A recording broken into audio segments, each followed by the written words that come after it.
Hey guys, I am Shraddha Singh and welcome in Sunbeams Education Time। And आज जो हमारी topic है वो है एक्सक्रीटरी सिस्टम यानी एक्सक्रीशन की सारी प्रोसेस इन ह्यूमन। एंड ये है हमारी स्ट्रक्चर ऑफ किडनी का सेकेंड पार्ट, आज फाइनल पार्ट है। इससे पहले मैंने एक वीडियो बनाया था स्ट्रक्चर ऑफ किडनी, जो कि इस वीडियो का फर्स्ट पार्ट था, जिसमें मैंने किडनी के लोकेशन एंड किडनी का स्ट्रक्चर क्या होता है सब कुछ अच्छे से डिटेल में समझाया था। तो अगर आप ये वीडियो फर्स्ट टाइम देख रहे हैं, आपने पहला वाला किडनी स्ट्रक्चर नहीं देखा है, देन प्लीज़ आप पहले उसे जाके देख लें, देन आपको समझने में काफ़ी ईजी हो जाएगा। एंड अगर आप क्या करेंगे उसको देखने के लिए, नीचे डिस्क्रिप्शन में लिंक दे रखा है या फिर वीडियो के एंड जो स्क्रीन आती है उस पर भी आपको ऑप्शन मिल जाएगा, आप वहाँ जाके देख सकते हैं। एंड ये वीडियो भी गाइस समझने के लिए, अच्छे से कॉन्सेप्ट क्लियर करने के लिए कंप्लीटली अच्छे से पूरा एंड तक देखें। एंड वीडियो अगर पसंद आए तो please like, share and subscribe, bell icon को प्रेस करके कर लें, ताकि हर इन्फॉर्मेटिव वीडियोस जो आने वाली हैं वो आप तक सबसे पहले पहुंचे। एंड जो आ चुकी हैं ऑलरेडी वो भी आप ज़रूर विजिट करें, आपके एजुकेशन में काफ़ी ज़्यादा हेल्पफुल होगा। तो चलिए फिर वीडियो स्टार्ट करते हैं। तो जैसे कि आज की टॉपिक है हमारी एक्सक्रीटरी सिस्टम, आज मैं बताने वाली हूँ आपको कि ह्यूमन में एक्सक्रीशन क्या है, कैसे होता है सारा प्रोसेस, यानी जिसे हिंदी में उत्सर्जन भी बोलते हैं। या एक्सक्रीटरी सिस्टम में दो मेन बेसिक फंक्शंस होते हैं किडनी के। फर्स्ट है आपका यूरिन फॉर्मेशन एंड सेकेंड है आपका ब्लड फिल्ट्रेशन। तो जो blood filtration and urine formation है, बेसिक फंक्शन है। अभी किस तरह होता है वो हम देख लेते हैं। तो सबसे पहले मैं आपको एक्सक्रीटरी सिस्टम का आपको पूरा डायग्राम दिखाना चाह रही थी, तो इसलिए मैंने यहाँ पे एक छोटे से क्लिप बना रखी, छोटा सा डायग्राम ड्रॉ किया है समझाने के लिए। ये पूरा जो यहाँ से यहाँ तक का स्ट्रक्चर है, इसको एक्सक्रीटरी सिस्टम यानी उत्सर्जन तंत्र बोलते हैं। ओके, ये सारे ऑर्गन्स हैं एक्सक्रीटरी सिस्टम के। फर्स्ट जो आपका मेन एक्सक्रीटरी सिस्टम का ऑर्गन होता है वो होता है आपका kidney. Kidney left and right both side of kidney. Kidney हमारे बैक पोर्शन में जो हमारी रीढ़ की हड्डी है, बैकबोन, उससे कनेक्टेड होती है एंड लीवर के पीछे पोस्टीरियर साइड में होती है। एंड ये मैंने आपको जब किडनी स्ट्रक्चर बनाया था तो बताया था, तो उसका लोकेशन वगैरह सब कुछ अच्छे से बताया था, आप उसे ज़रूर देख लें एक बार, काफ़ी हेल्पफुल होगा। तो मैं एक बार और आपको रिपीट कर दे रही हूँ कि ये हमारा एक्सक्रीटरी सिस्टम है। किडनी का जो ये पूरा लोकेशन होता है वो हमारे डायाफ्राम यानी जो thoracic cavity and abdominal cavity के बीच का जो पोर्शन होता है डायाफ्राम, उसके पास पाया जाता है। थोड़ी सी अपर पोर्शन जिस पे एड्रीनल ग्लैंड अटैच्ड होती है, वो पोर्शन थोड़ा सा थोरेसिक कैविटी, एंड बाकी की जो नीचे की पोर्शन होती है वो एब्डोमिनल कैविटी में आती है। एंड लीवर के पीछे बैकबोन से अटैच्ड हमारी किडनी का पोजीशन होता है इस जगह पे, यहाँ पे। नेक्स्ट, अब अगर हम बात करें तो किडनी हमारी दोनों साइड में पाई जाती है, राइट एंड लेफ्ट साइड में।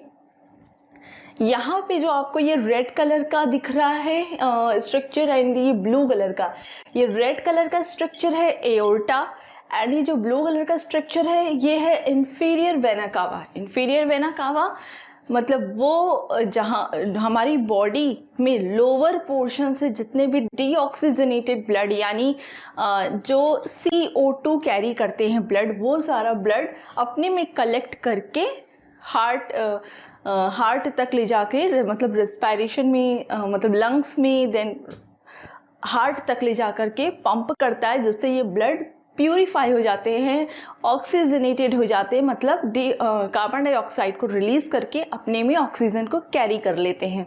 तो ये मैंने respiratory system and circulatory system जिसमें हार्ट फंक्शन था उसमें भी अच्छे से बताया है, उसका भी लिंक आपको डिस्क्रिप्शन में मिल जाएगा, तो वो सब वीडियोस गाइस आप ज़रूर देखें। तो अभी ये है एओर्टा एंड ये है एओर्टा जो कि ऑक्सीजनेटेड ब्लड ला रहा है। नेक्स्ट ये है आपका इंफीरियर वेना कावा जो कि डीऑक्सीजनेटेड ब्लड कैरी कर रहा है, CO2 वाला ब्लड। एंड यहाँ से ये दोनों किडनीज में जाते हैं डिवाइडेड होके लेफ्ट एंड राइट दोनों किडनी में जाते हैं when and arteries, renal vein and renal artery के फॉर्म में, एंड ये दोनों किडनीज में एंटर करते हैं। किडनी में अब आपको ये जो ग्रीन कलर का पोर्शन दिख रहा है, एक्चुअली ये ग्रीन होता नहीं है, बट मैं आपको अच्छे से समझा सकूँ थोड़े डिफरेंट कलर के थ्रू, देन दैट्स वाई मैंने ग्रीन कलर यूज़ किया है यहाँ पे। तो ये जो ग्रीन कलर का स्ट्रक्चर आपको ये पाइप लाइक दिख रहा है, इसको बोलते हैं यूरेटर। एंड यूरेटर का काम क्या होता है कि जब किडनी में ब्लड जो रीअब्जॉर्प्शन प्रोसेस है, ब्लड फिल्ट्रेशन देन रीअब्जॉर्प्शन हो जाता है, उसके बाद जो फिल्ट्रेशन के बाद यूरिन सारी जो नाइट्रोजनस बेस्ड एंड वाटर मिला के जो यूरिन का फॉर्मेशन होता है, तो वो जो यूरिन किडनी में फॉर्म हो रहा है, वो यूरिन इसी यूरेटर के थ्रू ही ये यूरिनरी ब्लैडर में आके स्टोर होता है। तो ये है kidney aorta, inferior vena cava, then ये है हमारी दोनों किडनी जहाँ पे हमारा सारा एक्सक्रीटरी सिस्टम का पूरा प्रोसेस कंप्लीट हो रहा है। उसके थ्रू जो यूरिन फॉर्म होता है, वो यूरिन इस यूरेटर के थ्रू, ये मसल लाइक ब्लैडर होता है, मसल्स से बना हुआ ब्लैडर होता है, और इसको बोलते हैं यूरिनरी ब्लैडर। तो ये यूरेटर से जो यूरिन फ्लो होता हुआ आता है, वो इस यूरिनरी ब्लैडर में आके स्टोर हो जाता है। एंड क्या ये यूरिनरी ब्लैडर जो है वो नर्वस सिस्टम से भी वर्क करता है, मतलब हमारे जो यूरिन है वो यूरिनरी ब्लैडर में आके स्टोर हो रहा है। जब लगता है कि मसल्स का तो ये बढ़ता जाता है, अपनी साइड से थोड़ा इंक्रीज करता है जैसे जैसे इसमें यूरिन स्टोर होते जाते हैं। जब ये अपनी एक कैपेसिटी तक बढ़ चुका होता है, देन हमारा ब्रेन जो है वो मैसेज जनरेट करता है, एंड वो नर्वस सिस्टम न्यूरॉन्स के थ्रू आके यहाँ पे मैसेज को और मतलब ब्रेन का ऑर्डर लाके यहाँ पहुँचाता है। देन ये जो एंड पॉइंट आपको दिख रहा है, इसको बोलते हैं यूरिथ्रा। तो ये एक ओपनिंग होती है, देन ये ओपनिंग ओपन हो जाती है, खुल जाती है, एंड जो यूरिनरी ब्लैडर में यूरिन आके स्टोर हुआ था, वो यूरिन हमारा यूरिथ्रा के थ्रू बाहर निकल जाता है, हमारे शरीर से बाहर निकल जाता है। तो ये पूरा स्ट्रक्चर था एक्सक्रीटरी सिस्टम का, जिसमें है आपका एओर्टा एंड इंफीरियर वेना कावा, जो कि डिवाइडर हो जाते हैं आगे चल के renal vein and renal artery में। एंड ये दोनों किडनी हैं, किडनी हमारी मेन यूनिट है एक्सक्रीटरी सिस्टम की, और ये दोनों renal vein and renal artery kidneys में जाती हैं। एंड दोनों किडनी से यूरेटर पाइप लाइक स्ट्रक्चर निकलता है, जो कि यूरिन जो फॉर्म हो रही है यहाँ पे, उस यूरिन को अपने में फ्लो करके लाके यूरिनरी ब्लैडर में लाके स्टोर करता है। एंड ये है यूरिथ्रा। जब काफ़ी ज़्यादा यूरिन स्टोर हो जाती है और उसके बाद यूरिनरी ब्लैडर जो है वो कॉन्ट्रैक्ट करके यूरिथ्रा के थ्रू यूरिन को हमारे शरीर से बाहर निकाल देता है। नेक्स्ट, अब हम बात करते हैं किडनी की। तो किडनी स्ट्रक्चर जैसे मैंने पहले ही बता दिया था कि किडनी में क्या होता है, आपके 3 पोर्शंस होते हैं। फर्स्ट, अगर आप किडनी को अंदर से देखेंगे तो 2 पोर्शंस आपको एकदम क्लियरली नज़र आते हैं। एक कैप्सूल लाइक स्ट्रक्चर होता है कॉर्टेक्स, जहाँ पे सारी कैपिलरीज का नेटवर्क फैला हुआ होता है। नेक्स्ट आपका होता है मेडुला, जहाँ पे आपके रीनल पिरामिड लाइक स्ट्रक्चर्स होते हैं। And in renal pyramid and cortex का थोड़ा सा स्ट्रक्चर लेकर के पूरा एक नेफ्रॉन फॉर्म होता है। हर एक रीनल पिरामिड जो है उसमें कई सारे नेफ्रॉन्स होते हैं। एंड एक किडनी कम से कम करीबन अप्रॉक्सीमेटली 1 मिलियन नेफ्रॉन्स अपने में रखती है। एंड ये नेफ्रॉन ही है जहाँ पे blood filtration and urine formation ये सारा प्रोसेस कंप्लीट होता है। तो यहाँ पे हम थोड़ी सी यहाँ पे मैंने पोर्शन लिया है एक रीनल पिरामिड, एंड ये है हमारा आउटर लेयर ऑफ किडनी। ये पोर्शन कहलाता है medulla, and outer layer of kidney के बीच का जो पोर्शन होता है फ्लैशी, इसको बोलते हैं कॉर्टेक्स। एंड जहाँ पे रीनल पिरामिड पाया जाता है उस पोर्शन को बोलते हैं मेडुला। तो ये मेडुला एंड कॉर्टेक्स में मिला करके आपका ये यूनिट जो है इसको बोलते हैं नेफ्रॉन। ठीक है, तो अभी हम इस नेफ्रॉन को यहाँ थोड़ा सा आके जूम आउट करते हैं। जूम आउट करने के बाद हमें क्या दिखता है, ये पूरा स्ट्रक्चर देन अब आप ये नेफ्रॉन का पूरे नेफ्रॉन यूनिट देखिए, यानी ये पूरा नेफ्रॉन का स्ट्रक्चर है। यहाँ पे होता क्या है कि ये है आपका आर्टरी, रीनल आर्टरी वाला पोर्शन है ये, ठीक है।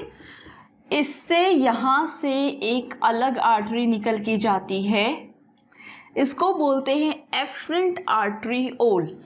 एंड ये एफरेंट आर्टरीओल क्या है, ब्लड को इम्प्योर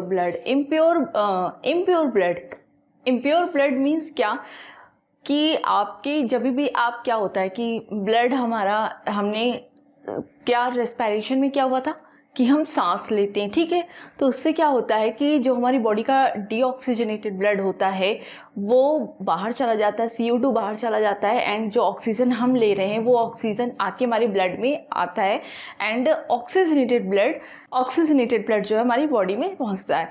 सेम प्रोसेस हार्ट में क्या होता है, ब्लड पंप होता है, उसमें भी क्या होता है कि जो हमारी बॉडी का डीऑक्सीजनेटेड ब्लड है फर्स्ट कहाँ आता है, फर्स्ट वो हमारे हार्ट में आता है, हार्ट से वो हमारे लंग्स में जाता है CO2 वाला ब्लड, एंड कहाँ से, राइट वेंट्रिकल से, यानी पल्मोनरी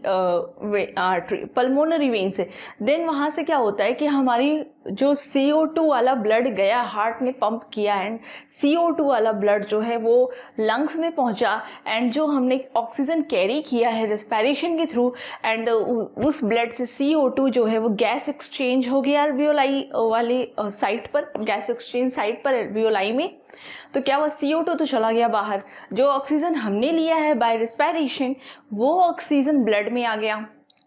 फिर जो ऑक्सीजनेटेड ब्लड है वो आता है हमारे अगेन हार्ट में, एंड हार्ट पंप करता है जिसके थ्रू सारा जो ऑक्सीजनेटेड ब्लड है वो हमारी बॉडी में फ्लो होता है।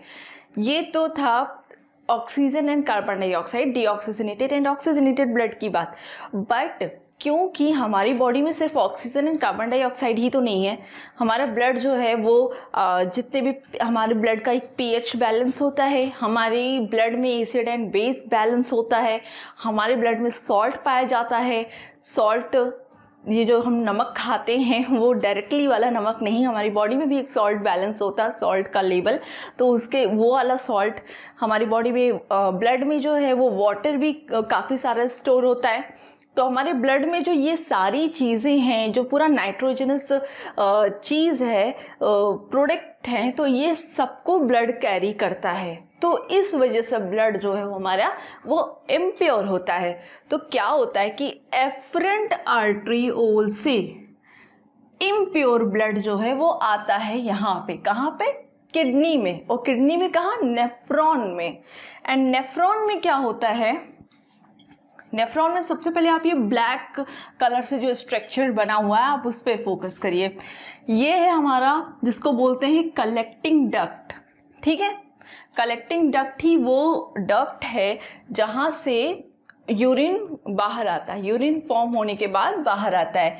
इस कलेक्टिंग डक्ट से यहाँ पे आप ये स्ट्रक्चर देखें, इसको बोलते हैं DCT, that's mean distal convoluted tubule. And यहाँ ये थोड़ी मोटी है, अब यहाँ से आके ये थोड़ी सी नैरो हो जाती है, सकरी हो जाती है, एंड ये इस तरीके से एक लूप बनाती है, और इस लूप को बोलते हैं लूप ऑफ हेनले, ठीक। देन यहाँ से ये अगेन ब्रॉड हो जाती है, एंड ये स्ट्रक्चर जो है वो है आपका PCT, that's mean proximal convoluted tubule. And ये प्रॉक्सिमल कॉन्वोल्यूटेड ट्यूब्यूल आगे चल के एक कैप्सूल फॉर्म करती है जिसको बोलते हैं वुमेन्स कैप्सूल, ठीक। एंड ये जो आर्ट्रियोल्स आ रहे हैं, एफरेंट आर्ट्रियोल, ये जो पूरा आर्ट्रियोल है इसका एक पूरे कैपिलरीज का नेटवर्क होता है, ठीक है। ये इस वोमेन कैप्सूल में पूरी कैपिलरीज का, आर्टरीज की जो कैपिलरीज है उसका पूरा एक जाल बना होता है, छन्नी लाइक जाल होता है। जो छन्नी आपने देखा होगा जैसे सीव करते हैं, सीवर लाइक, तो जो सीव करते हैं छन्नी जैसा, तो उस तरीके की कैपिलरीज का एक नेटवर्क यहाँ पे होता है गुच्छे फॉर्म में, जिसको बोलते हैं ग्लोमेरुलस। एंड ये ग्लोमेरुलस कहाँ होता है, वुमेन्स कैप्सूल के अंदर फिट होता है। तो ये एफरेंट आर्टरियोल से जो इम्प्योर ब्लड आ रहा है, वो इम्प्योर ब्लड इन ग्लोमेरुलस में एंटर करता है एंड इन ग्लोमेरुलस में एंटर करने के बाद यहाँ पे कॉन्ट्रैक्शन होता है जिसके थ्रू एक पहले प्रेशर जनरेट होता है। ब्लड सब जैसे अचानक से घुसते हैं, क्योंकि आप देख सकते हैं जो एफरेंट आर्ट्रियोल है वो थोड़ा सा चौड़ा है, थोड़ा ब्रॉड है in comparison of efferent arteriole. तो जो एफरेंट आर्ट्रियोल है ये थोड़ा सा ब्रॉड है, तो इसमें ब्लड क्या है वो बहुत फ्लो के साथ आता है। तो जब ये ब्लड एक फुल प्रेशर के साथ फ्लो करता है, एंटर करता है ग्लोमेरुलस में, तो ग्लोमेरुलस में क्या होता है, एक प्रेशर जनरेट होता है। एंड कोई भी चीज़ जब भी अचानक से पूरे प्रेशर के साथ आएगी तो जाहिर सी बात है एक प्रेशर जनरेट होता है। तो उसमें जो हमारा ब्लड होता है इन ग्लोमेरुलस में जो नेटवर्क है ना, इसके थ्रू छनना शुरू हो जाता है, सीव हो जाता है। तो छनने के बाद ये पहुंचता है वुमेन्स कैप्सूल के थ्रू, इस तरीके से छन के ब्लड वुमेन्स कैप्सूल में एंटर करके फिर प्रॉक्सिमल कॉन्वोल्यूटेड ट्यूब्यूल में एंटर करके फिर डिसेंडिंग लूप ऑफ हेनले से पहुंचते हुए असेंडिंग लूप ऑफ हेनले में जाके फिर डिस्टल कॉन्वोल्यूटेड ट्यूब्यूल में एंटर करता है एंड फिर कलेक्टिंग डक्ट में एंटर करता है। एंड जब ये सारा ब्लड फ्लो हो रहा होता है, इसी दौरान यहाँ पे blood reabsorption, blood filtration, then blood reabsorption and then again filtration process होता है। तो अब हम बात करें, और ये सब होने के बाद क्या होता है, ये सब होने के बाद जो हमारा प्योर ब्लड होता है, ठीक है, यानी अभी जितने भी इम्प्योर चीज़ें थी जिसको हमारे शरीर की कोई ज़रूरत नहीं थी, वेस्ट था हमारी बॉडी के लिए, वो सारी चीज़ें रीअब्जॉर्प्शन में छट के बाहर हो जाती हैं। जितनी भी बेनिफिशियल गुड थिंग्स थी हमारी बॉडी को जिसकी नीड थी वो ब्लड में आ जाती हैं। देन वो ब्लड क्या होता है, प्योर ब्लड हो जाता है। एंड वो प्योर ब्लड जो है वो इफरेंट आर्ट्रियोल में फ्लो होता है एंड इफरेंट आर्ट्रियोल से फ्लो होते हुए हमारी बॉडी में जाता है। एंड जहाँ जहाँ हमारी बॉडी को ज़रूरत होती है जिन जिन चीज़ों की, वो ब्लड फ्लो के थ्रू वहाँ पहुँच जाता है। ठीक, तो यहाँ एफरेंट आर्ट्रियोल से फुल प्रेशर के साथ ब्लड एंटर किया, इम्प्योर ब्लड जो कि ग्लोमेरुलस में पहुंचा। एंड ग्लोमेरुलस में पहुंचने के बाद यहाँ पे सीविंग प्रोसेस हुई, यानी छन गया ब्लड एंड छन के ये पहुंचा प्रॉक्सिमल कॉन्वोल्यूटेड ट्यूब्यूल में। प्रॉक्सिमल कॉन्वोल्यूटेड ट्यूब्यूल में जब ब्लड पहुंचता है तो यहाँ पे किस किस चीज़ों का रीअब्जॉर्प्शन होता है। ये जो आपको ये ब्लू कलर के दिख रहे हैं ये वेन है, ठीक, एंड ये रेड कलर की आर्टरीज हैं, यानी कैपिलरीज है। आर्टरी एंड वेन्स की कैपिलरीज हैं जो कि एकदम से अच्छे से पूरी ओवरलैप किए होती हैं in loop of Henle and proximal convoluted tubule and distal convoluted tubule को, ताकि जो भी ब्लड फिल्ट्रेशन एंड रीअब्जॉर्प्शन का प्रोसेस हो रहा है वो इनमें एंटर कर सके, एक्सचेंज कर सके। क्या होता है, यहाँ पे जगह जगह पे चैनल्स लगे होते हैं।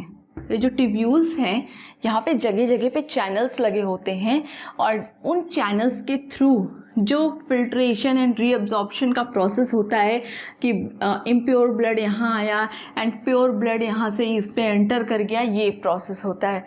दैट्स लाइक मैं आपको बताते जाऊँगी।